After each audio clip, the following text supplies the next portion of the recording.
Tri-State. Welcome to our COVID-19 updates. It's Facebook Live Wednesday. So today, instead of Michael, we listened to his updates 2 days in a row. I think we need a break. Just kidding, I love Mike. But joking aside, we've got Cheryl Hinkle with us, Director of HR. Listen, we're going to answer questions that you have as best as we can.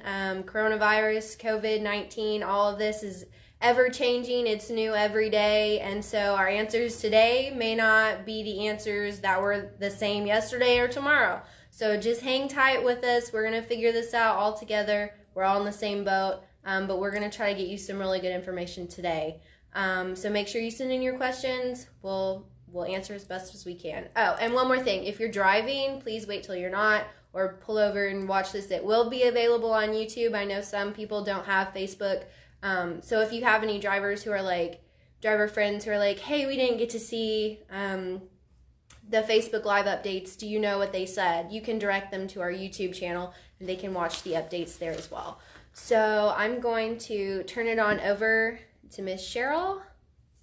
Let me adjust my camera. Thank and you. You're on. All right.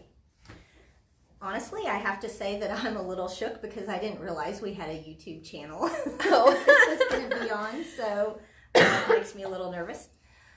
So, you know, everybody right now is kind of in this flux of not knowing what's going on, listening to the news daily.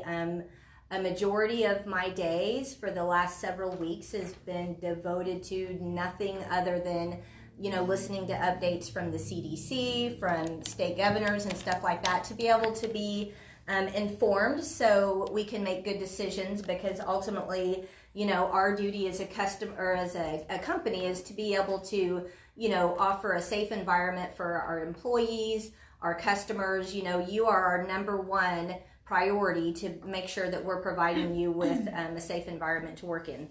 So the situation obviously is extremely fluid. It's changing by the hour, so there literally is just information coming in all the time. Like Riley said, we're going to do the best to answer any questions that you have. I will tell you, we don't have the answers to everything. We're kind of in the same situation that you guys are in. We're getting the information that we have to make the best decisions at the time, but it is changing daily.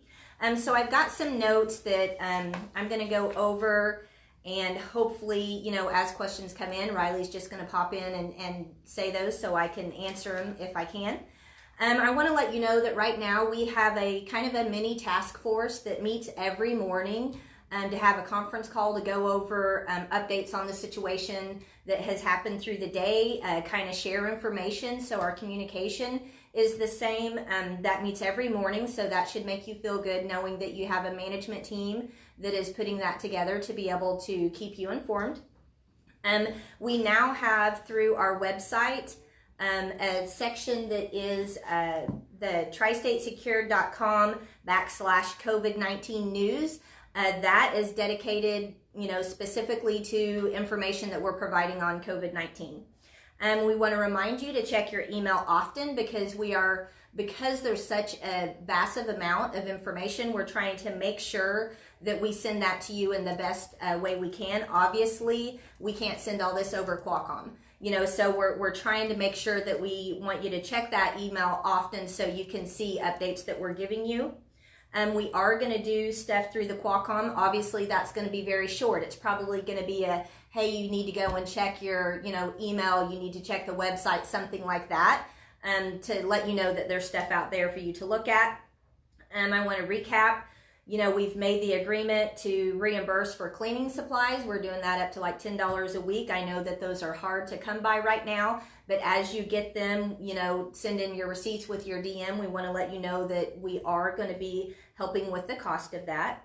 A reminder that Ops and everybody wanted me to go over is hours of service still apply to us, okay? I know that they had put some regs in to exempt certain things. What we do right now does not qualify for that, so hours of service rules still apply to us just like normal.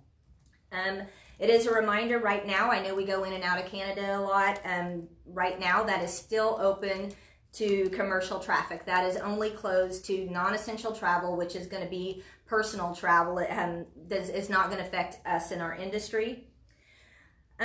We have customer service reps that are really reaching out to customers, and there's day-to-day, hour-to-hour communication with them. You're going to expect a lot of different protocols going into customers. It's becoming very normal for a customer to give you a health questionnaire when you go in. It's basically only dealing with, have you traveled out of the country in the last 14 days? If you have, where? Are you experiencing any symptoms that the COVID-19 would have? Their duty is just like ours. It's to protect their employees and to make sure that they're not getting exposure. So just be aware that those are going to be happening.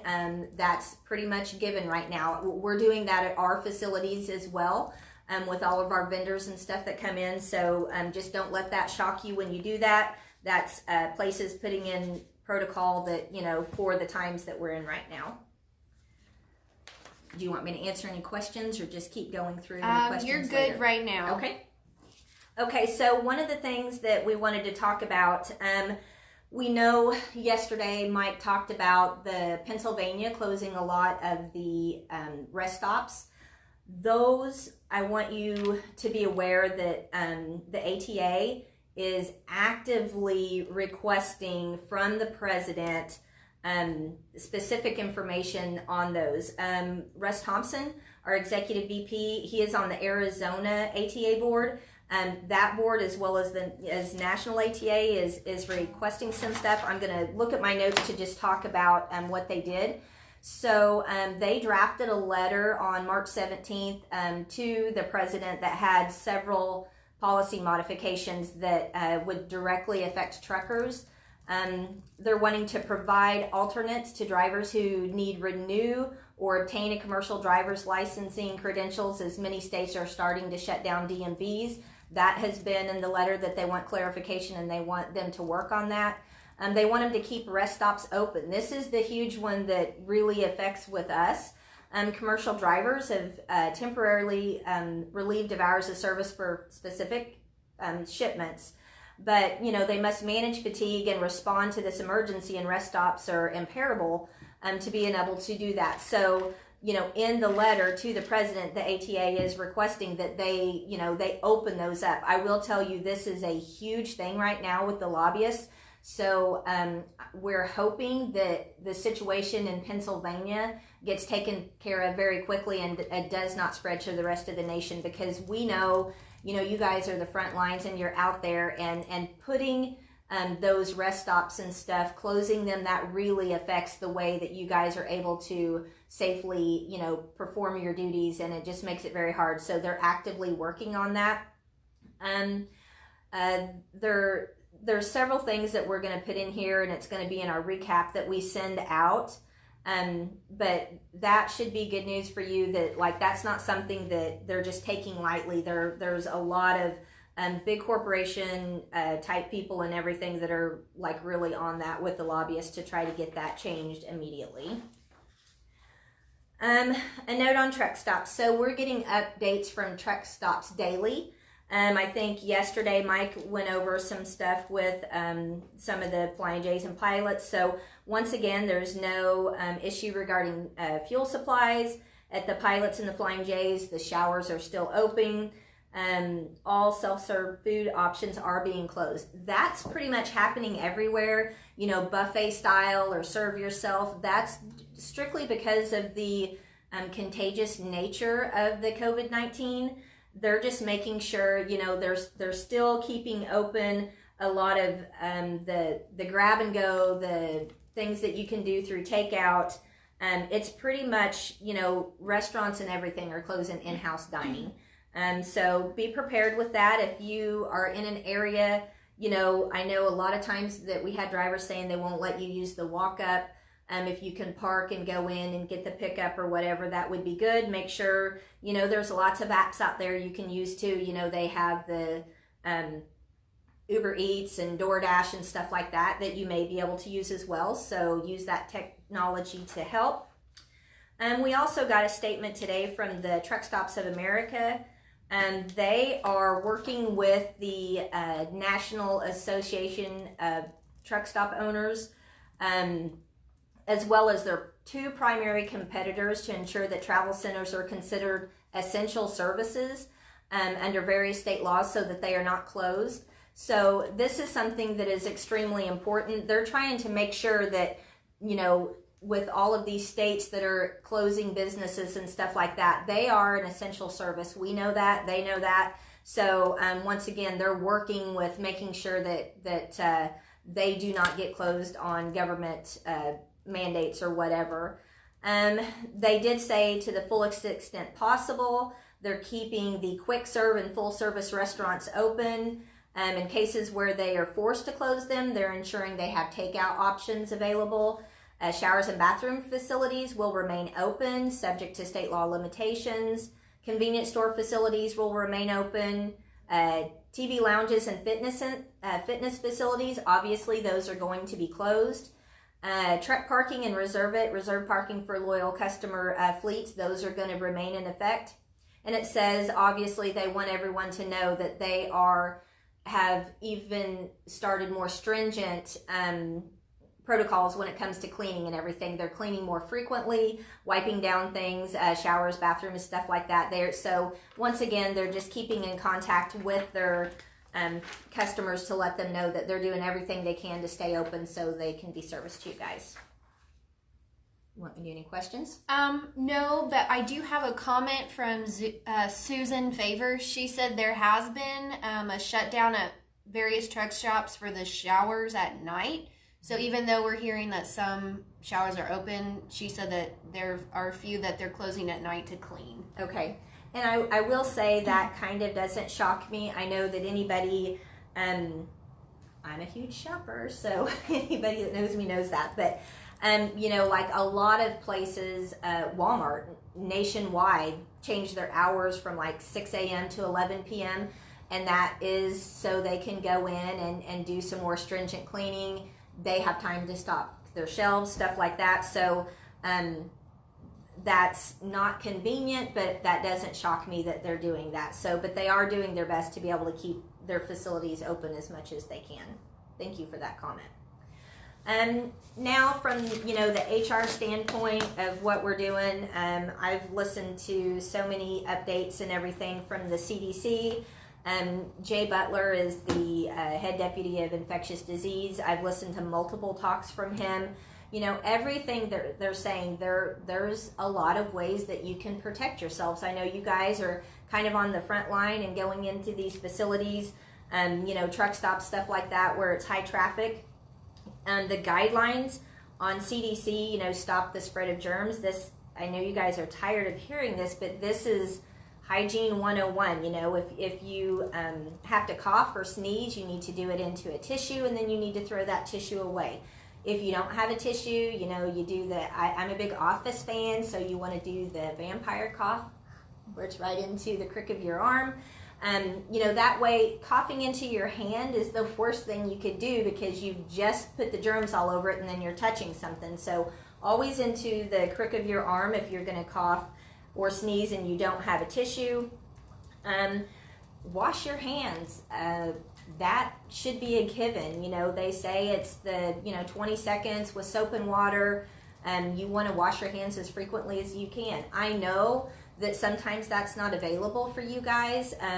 I'm always have been a big hand sanitizer freak, so I have it in every room of my house, in my car, on my office desk, hanging on my purse, you name it, it's there. So, you know, try to make sure you have those supplies. If you don't have them, do everything you can to get them. But, you know, that's obviously the washing with soap and water is your best bet. But if you can't do that, hand sanitizer, and you always want to make sure hand sanitizer is alcohol-based. If it's not alcohol-based, it's probably not going to do you any good.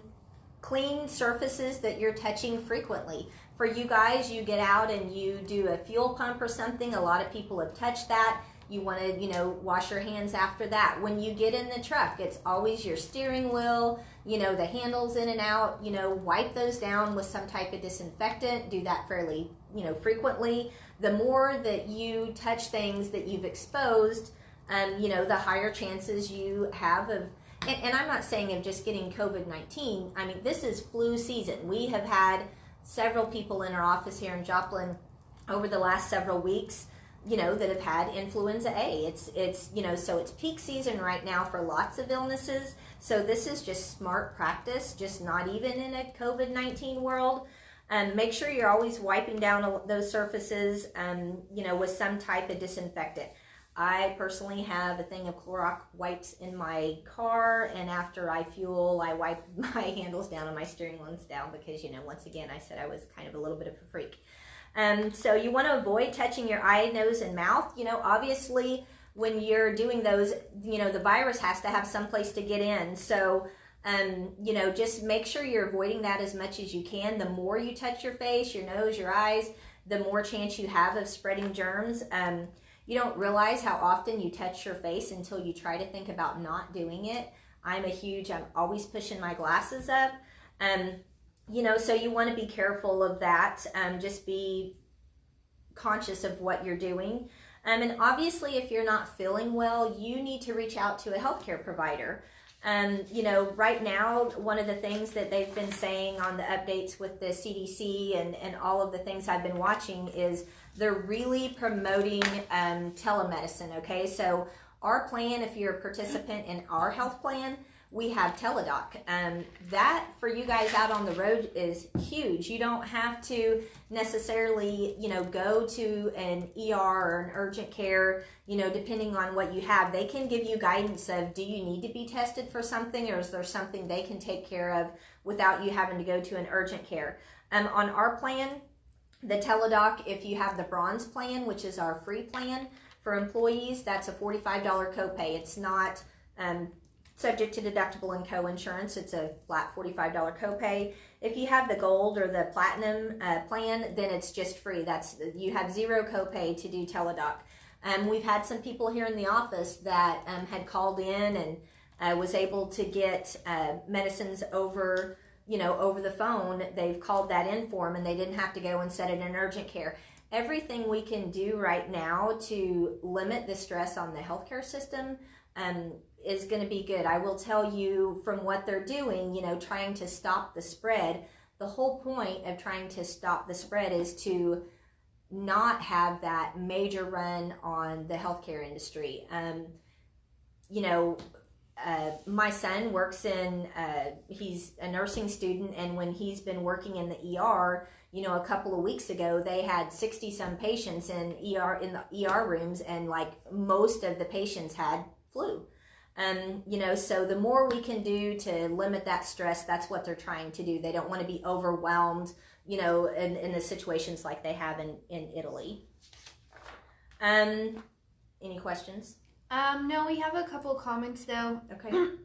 Ken Armstrong had mentioned something about being up in Canada, and we just want to address that and let him know, do what he needs to do to protect himself, follow restrictions, both United States restrictions and whatever Canada is doing. Okay. And then also Brian Brignac says Lowe's home improvement stores are usually easy to access with a semi. He said they have disposable gloves in the paint department. Mm-hmm. They have bottled water and various cleaning supplies. So if you can't get them out like a regular, like a Walmart, okay, that might be a better alternative. Okay.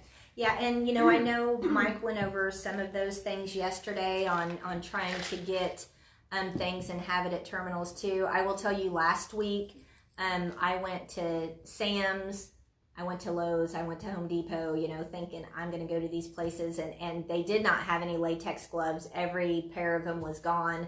They even had the masks that they use for paint and everything, and those were gone. But just check those places. It depends on where you're at.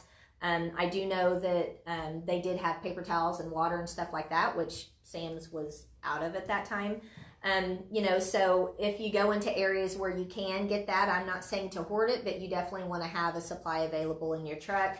Mike had touched on the other day about trying to have a supply of food in your truck that's easy for you to access, in case, you know, the more that we go with restaurants and stuff like that closing down and going to grab and go, you know, the more you can have available for yourself on the truck. You know, in my mind, not only is that smart to have it, it's also going to limit you having to go into areas that are high traffic. You know, what they're saying now with this social distancing, you know, the whole reason behind that is to be able to slow the spread. So it's to protect you and protect other people. You know, they've had a lot of things that have came back showing that you can be a carrier and be asymptomatic, you know, which basically means you have no symptoms, but you do have the virus. So even though you feel well and haven't had any symptoms, you know, you can pass that on to somebody. So that's their whole point behind the social distancing. I know everybody, you know, over the next course of several weeks or whatever is probably going to be extremely tired of hearing that. You know, but that's kind of right now the environment that we're in. You know, I know that Mike talked Monday about, you know, some of our team, we're trying to have them work remotely. You know, that's kind of twofold here. We're trying to make sure that we are looking at CDC guidelines to make sure that we aren't, you know, we're in close quarters in the office. And like I said, I've had several people, you know, out sick over the last couple of weeks here with the flu. It's because it's very easily spread because we are in such close quarters. So that's part of our reason for doing that. The thing that's nice about that is you guys shouldn't notice any of that because they can work easily from home or here and still be able to give you the support that you need, you know, which that's our number one goal. We're all in this together. We appreciate you guys being out there and, you know, being on those front lines, and we're here to support you. We're here to support each other to get through this. You know, myself, Mike Fisk, my HR team, we're here to answer any questions that we can and to be as much guidance as we can. You know, like I said, we may not always have the answer, but we'll do everything we can to get you the answer. I will tell you, right before I walked in here, I got a notice that popped up on my phone that the Senate had maybe passed one of the bills that they were looking at with the COVID-19. So I know from the HR standpoint that has quite a bit in there that I've got to look at and see what it's changing. So, you know, there's more down the pipe on that will probably be in another update that we do. Mike and I are kind of go back and forth on updates, so it's not you guys having to see one or the other of us all the time. We just want to thank you for what you're doing and let you know that we're here to support you. If you guys have any questions, feel free to, you know, to call, to send them in, whatever. You know, Riley's going to be doing a lot of stuff on social media to be able to keep you guys updated. And then Mike is, you know, sending out an update daily of what we're going to be, you know, the kind of the key points of what's going on to keep you all updated. So, are there any questions? Nope. All right. Okay, well, thank you very much. Be safe out there. And if you have any questions at all, feel free to reach out and we'll do everything we can to help you. Thank you.